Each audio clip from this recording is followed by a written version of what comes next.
Na samu labarin ana bada gidan nan haya na ɗan ƙaramin lokaci. Haka ne? Ba haka ba ne. Da Allah kai waye? Ka shigo gidana kuma kana tambaya ta ni waye? Da yake akwai wani ne a gidan mai share-share da goge-goge haka. Sunansa Fandu.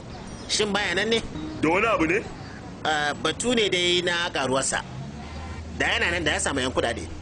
Tunda baya nan sai an jima. Yalla bai da katar yalla bai ni ne Fandu. To bari tabbatar maka. Ka gani yalla bai. Ashe wannan shine asalin fim din. Wancan samfoti ne. Ai lamarin Fandu ba wasa yalla bai. Shigo yalla bai shigo. To madalla. Muna ba mu je. Lale shigo.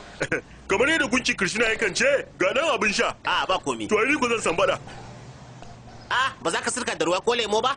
Ina. Haka zalla kake sha? Kwarai, mai gida ya san kama ba na sa nan wajen saboda baki. Bakin da suna zuwa ne kawai in mai gida yana nan.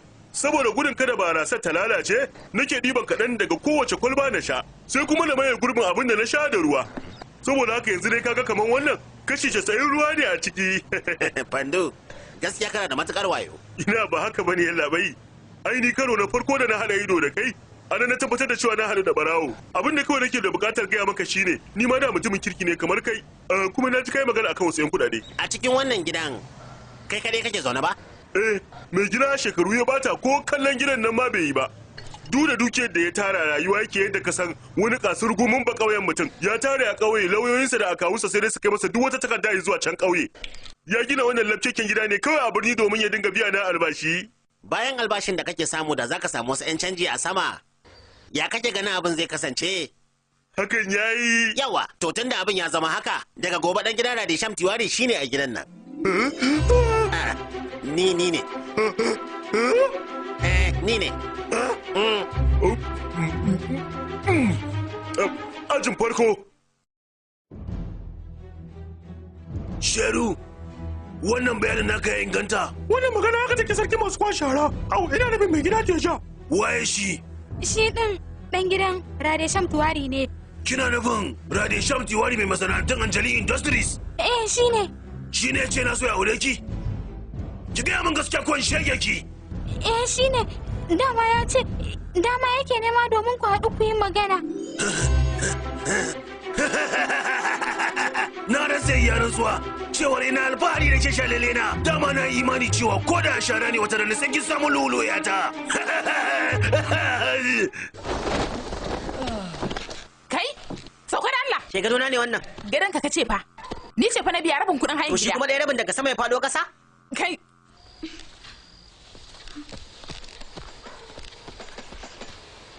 Shikenan, mi ƙuri'a to.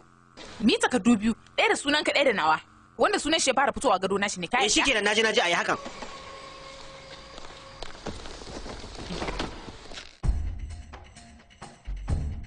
Minti ɗaya, ni zan fara ɗauka. Ɗauka, ko ma me kai?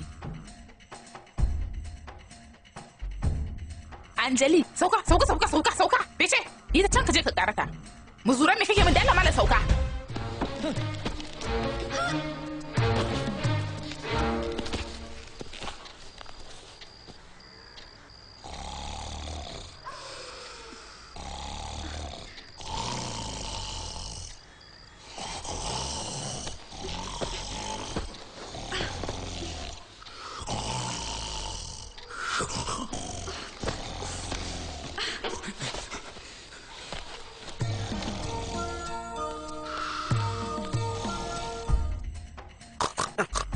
Tashi. Ka tashi mana malam tashi. Me haka kake tawa mutane Me baro? Kai ba za ka iya bacci cikin shiru bane? Dama duk lokacin da na kwanta a ƙasa da sanyin ƙasa ya shiga cikin kasusuwa na bana son lokacin da nake fara gurti. Ai wannan ba gurti bane tashin bom ne. In ina bacci bana son hayaniya shiru kawai nake so. To jawo kwano ki kwana mana ni ya zan yi to. In dai zan kwanta a ƙasa to dole sai an samu wannan sakamakon. To shikenan. Kawo gadon ka karata. Sa'ada nake bukata ba gado ba. Wuce. To ai kenan.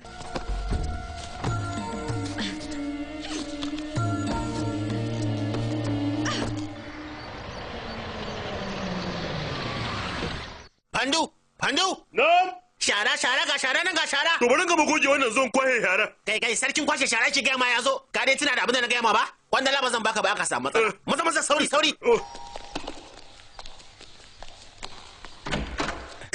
Barka dai sanu. Ya ne? dama Mr. Anil. Yana waya ne. Akan ne miliyan 15 miliyan 20 ka daina kira na a waya. Kawai ka bude durowa ta ofis ka dauka. Ya batun motar to? Wai Ferrari din? Ina, wannan motar yanzu ai ta zama gama gari. Sacin man fa ya sai irin ta. Rolls Royce nake so a kawo min. Guda 3. Ɗaya tawa, ɗaya ta mahaifina. Ta ukun kuma zan ba wanda zai zama sirikina. Na'am. Ni ne ta jabai. Ja bai. Na sham shara. Oh, shara. To kai hakuri babu shara nan da Allah. Je ka da Allah ba shara nan. Baka gane ba. Ni ne baban Madhuri. Oh, sirikina ne ashe. Ai san ban gane ka bane kai hakuri. Ba komi ai zaka sani sosai. Yata ta gaya mun komi da komi. Ba karamin lulu yata ta samu ba gaskiya.